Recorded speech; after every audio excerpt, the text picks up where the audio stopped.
Cette semaine, c'est les télévacances pour le journal du télétravail. Je vous propose donc de découvrir ou redécouvrir quelques épisodes déjà diffusés. C'est encore les vacances scolaires d'ailleurs pour au moins 2 zones cette semaine, mais je vais quand même vous ramener sur les bancs de l'école à la rencontre d'un super prof qui a listé de bonnes pratiques et de bonnes idées pour animer vos réunions à distance. C'est parti. C'est le journal du télétravail.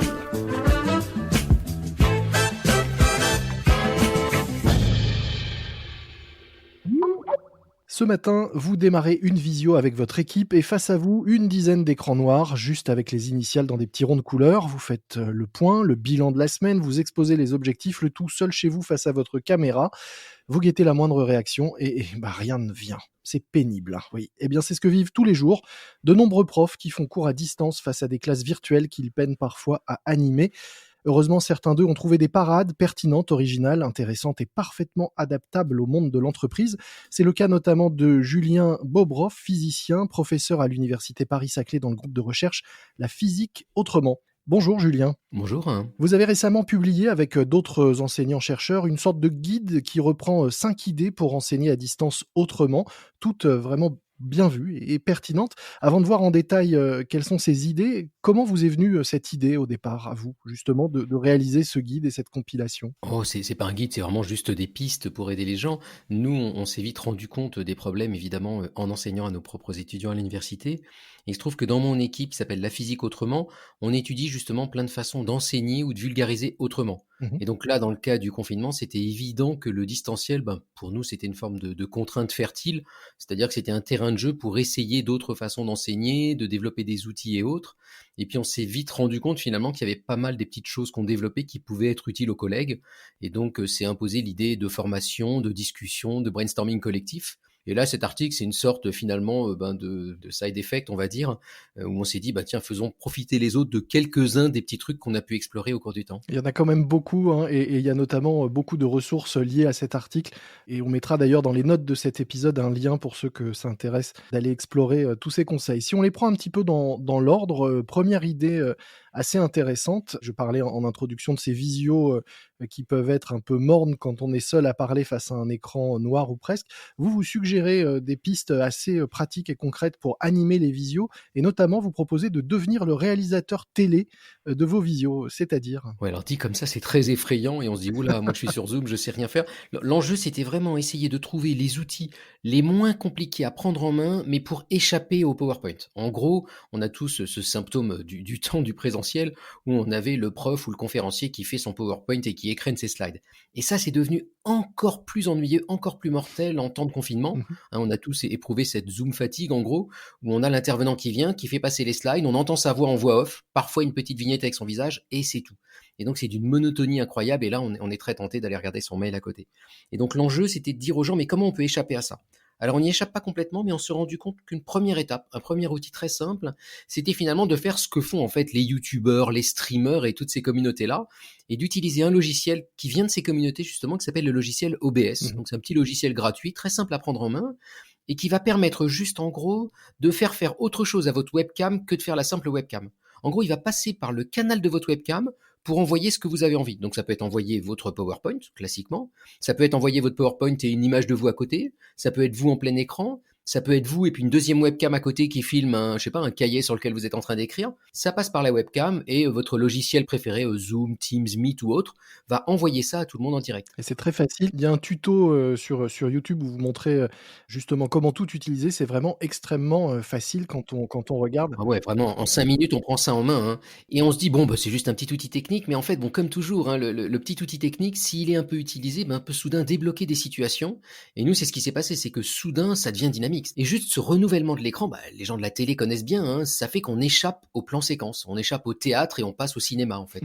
Et le tout avec des moyens à la portée de tous. Ah oui, ça, c'est sur n'importe quelle plateforme, c'est gratuit, c'est simple et ça s'adapte à n'importe lequel de vos outils à distance. Une fois qu'on a mis en scène sa présentation, autre point important, c'est interagir avec ceux qui sont de l'autre côté de l'écran. Et pour ça, vous suggérez des pistes pour encourager l'échange. Lesquels fonctionnent, le mieux maintenant que vous avez du recul là-dessus? Ce dont on se rend compte, c'est qu'évidemment, c'est dur d'entrer dans l'intimité des gens, c'est dur de leur demander d'allumer la webcam. Mmh. Donc face à ça, déjà la première solution, c'est de travailler avec une webcam fermée, en utilisant tout simplement le chat, la conversation, et en demandant aux gens d'interagir sur la conversation. Et ça marche quand même très bien. Si on veut aller un peu au-delà, on peut utiliser des sondages en direct. On peut faire un sondage oui/non. On peut faire un sondage où tout le monde va aller agir sur une image. Moi, j'aime bien, par exemple, mettre une carte du monde et dire, allez, s'il n'y avait pas le confinement, où est-ce que vous aimeriez partir en vacances? Et chacun va cliquer et on voit les réponses apparaître en direct. Mmh. On peut aussi s'amuser à dessiner tous ensemble. On sait qu'il y a des tableaux blancs partagés qui existent dans beaucoup d'applications. Et donc, si on met un tableau blanc et qu'on dit, allez, on va tous ensemble essayer de dessiner un truc, on ne sait pas qui dessine quoi. Et donc cet anonymat, finalement, enlève peut-être certains freins et permet à tout le monde de s'exprimer et de construire ensemble. Avec nos étudiants, on s'est amusé à dessiner le local de fac idéal. Donc ça part évidemment n'importe comment, mais voilà, il y a une sorte de prise en main de l'outil par tout le monde. Et puis après, évidemment, on peut trouver des petits jeux et des petites interactions pour faire ouvrir la webcam. Alors nous, on en a développé plein, on s'est fait une liste d'icebreakers. Ouais, il y en a une vingtaine et ouais, à nouveau, on mettra le lien. Il y en a vraiment des très, très, très bien, ouais. L'enjeu de ces icebreakers, c'est d'abord d'étendre l'atmosphère en début de réunion ou en fin de réunion ou pour un petit break. Mmh. Mais en fait, l'enjeu caché, c'est aussi faire que les gens ouvrent leur webcam et qu'ils voient que c'est pas si sorcier. Donc, ce qu'on fait, Mmh. déjà à l'avance, c'est qu'on prévient les gens qui vont devoir ouvrir leur webcam pour pas les prendre en traite. On leur donne la possibilité de se mettre un fond virtuel. Et puis après, on peut imaginer plein d'icebreakers. Un des plus simples, c'est par exemple un jeu oui/non. Et si vous voulez répondre oui, vous laissez la webcam ouverte. Non, vous fermez la webcam. Ou encore un jeu où vous allez devoir dire, par exemple, allez, qui a bu du café ce matin? Vous devez mettre les pouces vers le haut si vous avez bu du café, pouces vers le bas, bu du thé.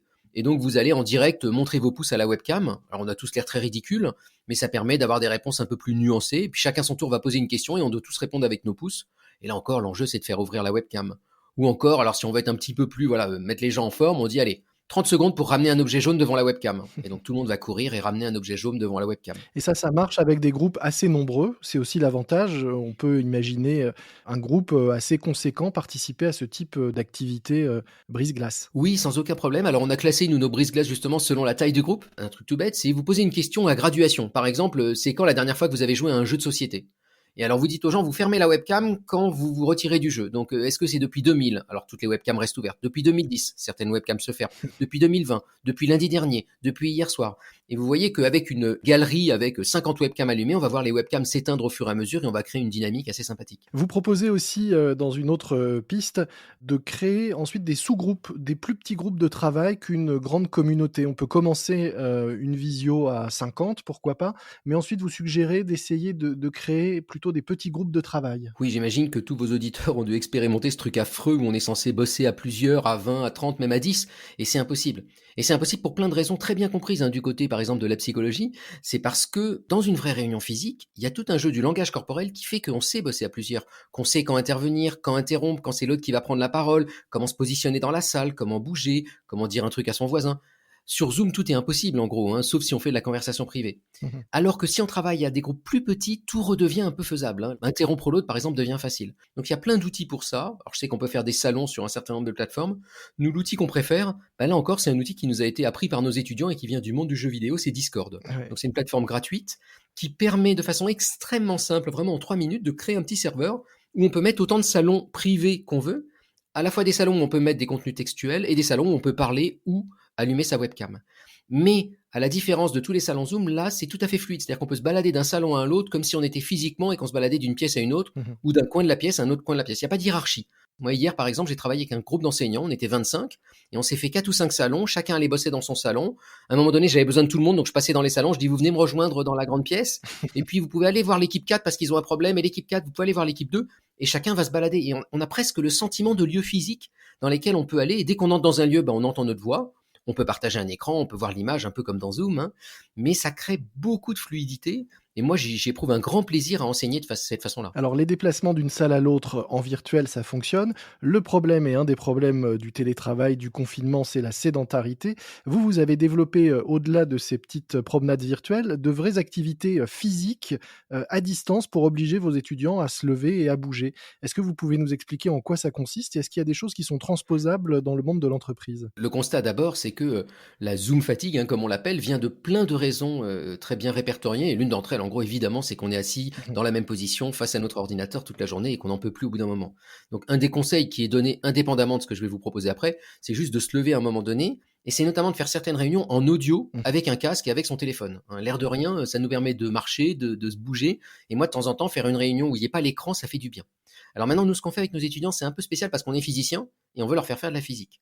Et donc, on s'est rendu compte qu'une façon de faire, c'est de leur faire des travaux pratiques chez eux, où là, ils sont obligés de se lever et de faire des expériences.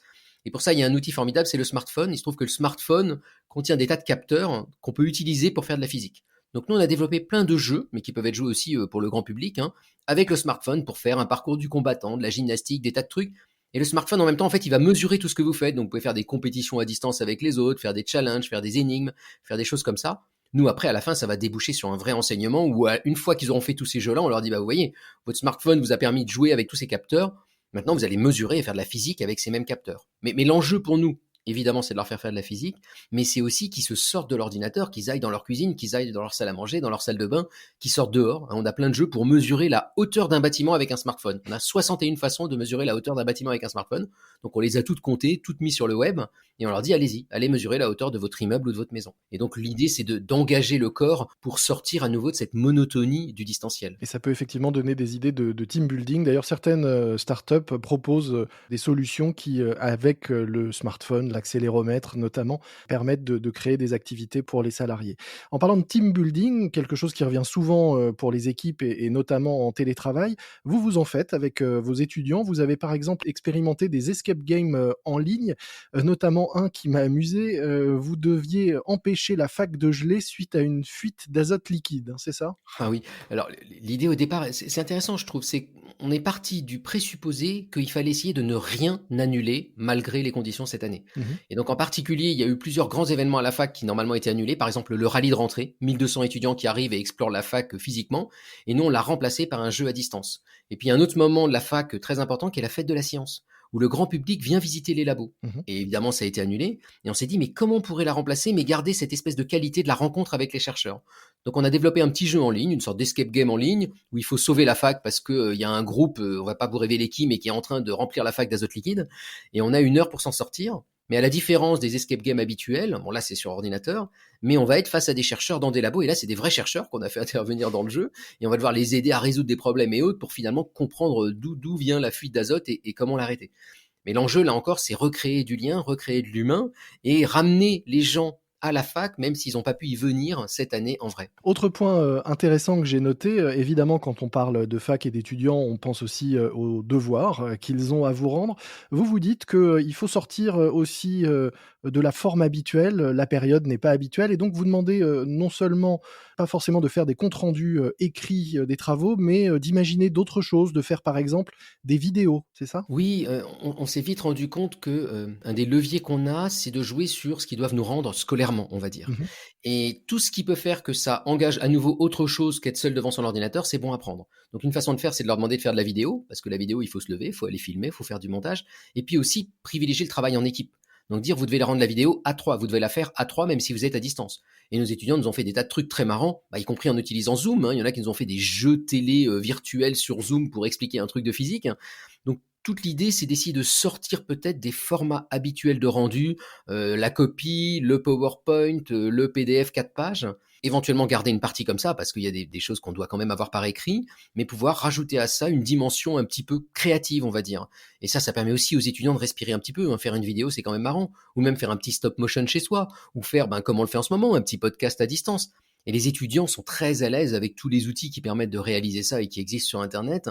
Et donc, c'est un terrain de jeu pour eux privilégié. Et peut-être que nos auditeurs qui nous écoutent et qui sont dans la finance pourraient imaginer des reportings sous d'autres formes que les traditionnels tableaux Excel pour animer un peu leur quotidien en télétravail. Oui, ça ferait du bien, je crois. Merci beaucoup Julien Bobrov. Je rappelle que vous êtes physicien, professeur à l'université Paris-Saclay et que vous animez le groupe de recherche La Physique Autrement. Vous avez publié un guide, alors vous dites que c'est juste une petite compile, mais vraiment c'est un vrai guide avec beaucoup d'idées très riches pour enseigner à distance autrement. Des idées qui sont aussi, je le rappelle et je le dis, vraiment très pertinentes pour tous les télétravailleurs.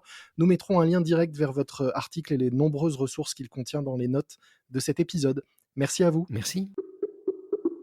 C'est la fin de cet épisode spécial vacances du journal du télétravail de management. Rendez-vous demain pour la suite de notre best-of et rendez-vous le 1er mars dès lundi pour découvrir de nouveaux épisodes inédits. D'ici là, portez-vous bien et bon télétravail à tous. C'est le journal du télétravail.